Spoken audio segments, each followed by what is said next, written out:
20h, 21h, France Info, les informés, Victor Matet. On va revenir sur l'impact sur la société française. Juan José Dorado, votre regard, c'est quoi? C'est une posture, finalement, ce qu'il dit Emmanuel Macron. Il sait qu'il n'a aucune chance aujourd'hui d'être entendu par Joe Biden, quand on sait en plus que les Américains ont validé il y a un mois et demi maintenant des milliards de dollars d'armement supplémentaires à Israël.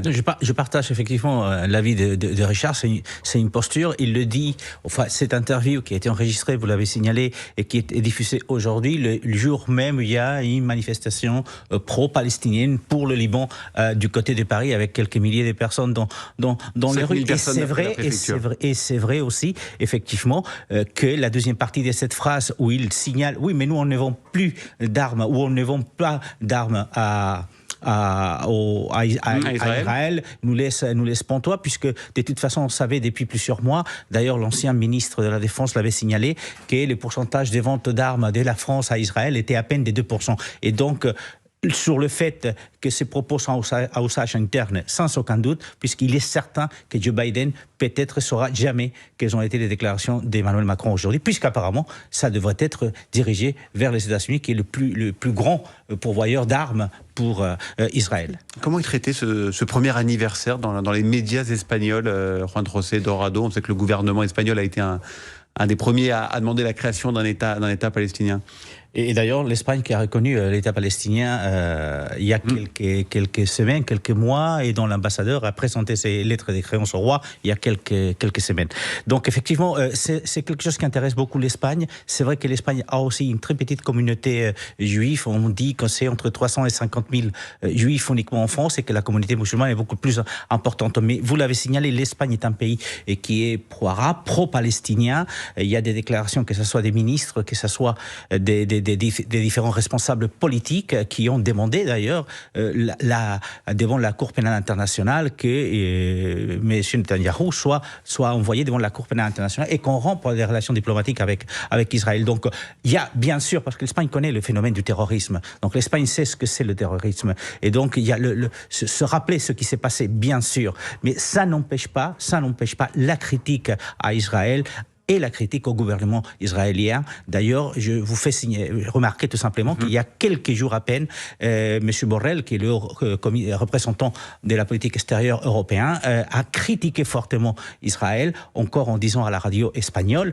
bien sûr, mais en tant que représentant, qu'Israël est loin d'être une armée exemplaire, comme elle a prétendu souvent. Oui, ce n'est bien sûr plutôt pas innocent, Juan José Dorado, que le candidat républicain retourne à cet endroit que l'on pensait à cette époque de l'été être sans doute un basculement définitif dans la campagne. C'était avant le retrait de Joe Biden au profit de Kamala Harris. Je pense qu'il n'y a rien d'innocent dans tout ce qui fait Donald Trump, et d'autant plus qu'il est en campagne effectivement électorale. Donc le fait de revenir, ça va peut-être l'aider, ou il doit penser que ça va l'aider effectivement à coller un peu plus à Kamala Harris, parce que tous les sondages lui donnent quand même 2 points, voire 3 parfois derrière Kamala Harris. Donc effectivement, c'est pas du tout anodin. Est-ce qu'il va réussir à convaincre cette partie de l'électorat qui est en train de se rendre compte qu'effectivement la crispation qu'il a amenée tout au long de ces dernières années n'est peut-être pas la solution pour les États-Unis? On verra, mais c'est vrai aussi que le conflit au Proche-Orient va avoir une certaine influence dans les élections. Mais son retour là, c'est tout sauf anodin.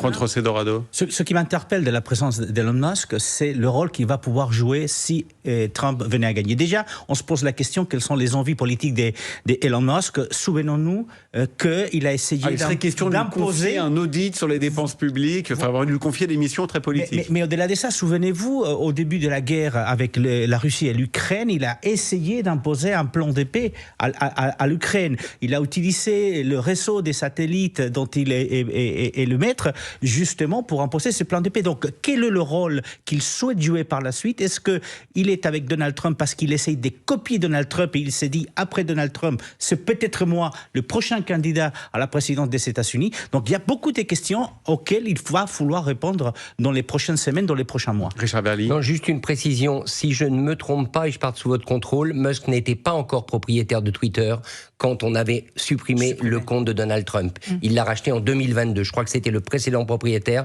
Le président, c'était Jack Dorsey, je crois. Et puis, il est né en Afrique du Sud, me semble-t-il, donc il ne peut pas se présenter à la présidence des États-Unis. Mais il est évident qu'il rêve d'un rôle majeur aux États-Unis.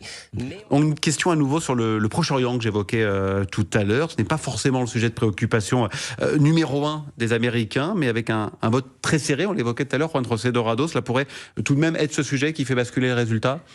Il n'y a pas que ces sujets, il y a d'autres sujets, mais c'est l'un des sujets importants. Rappelons-nous, il y a eu un fort mouvement pro-palestinien. Mais avec le sentiment qu'on le voit, nous, avec notre prisme européen ou occidental, et que finalement les Américains, eux, voient l'économie d'abord, l'immigration, etc. Ils voient l'économie, mais il y a eu un mouvement pro-palestinien dans certaines villes américaines qui a été aussi réprimé. Et il y a aussi d'autres sujets importants. Il y a notamment la question de l'avortement qui est mise en avant aujourd'hui par Kamala Harris et qui pourrait aussi effectivement faire tourner la balance du côté peut-être des démocrates au lieu des républicains.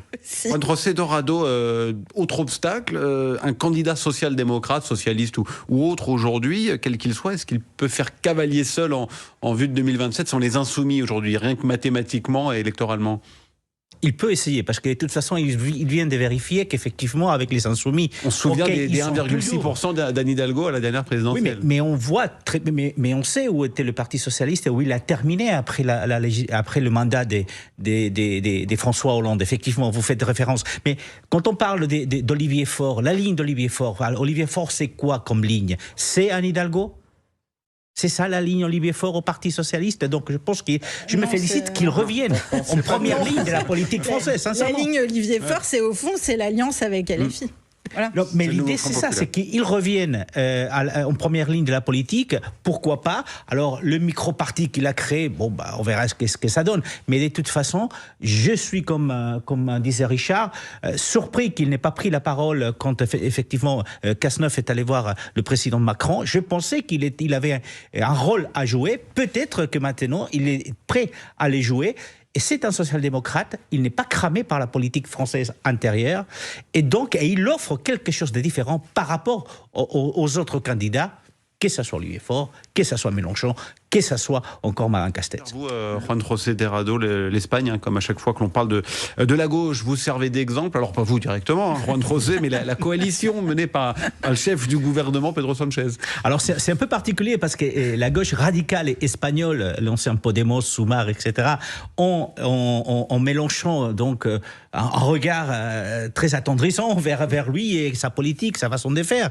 Mais par contre, les socialistes espagnols, ils ont du mal à se positionner par rapport à la gauche française, aux socialistes français. D'ailleurs, vous allez comprendre parce que ces dernières semaines, différents ministres espagnols sont venus à Paris.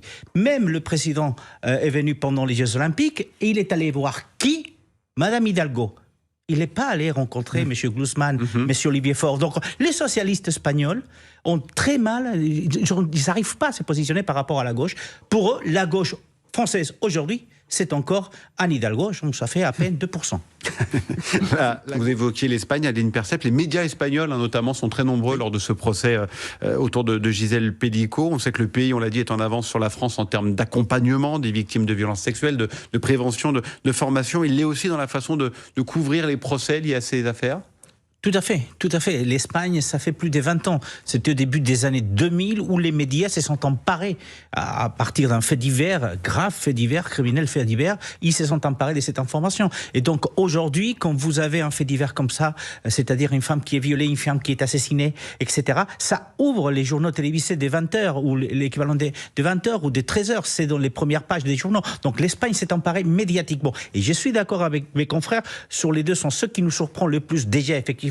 C'est le manque peut-être de personnes dans les manifestations. Il y a un cas similaire il y a quelques années en Espagne avec la Manada qui avait violé donc une jeune fille. Et il y a eu pendant des semaines, tous les jours, des manifestations dans toutes les villes espagnoles. Donc ça nous choque qu'en France, effectivement, il y ait que 300 ou 400 personnes aujourd'hui à Masson. Et puis, effectivement, après, c'est la question juridique, puisque l'Espagne, effectivement, comme la Belgique, a introduit le consentement dans la définition de viol. Je vous rappelle tout simplement que la France, depuis des mois, n'était pas d'accord pour une définition commune européenne de la définition du viol. Donc, espérons effectivement que ces malheureux succès nous amènent effectivement à changer la règle. L'Espagne, donc, le consentement est obligatoire, comme en Belgique.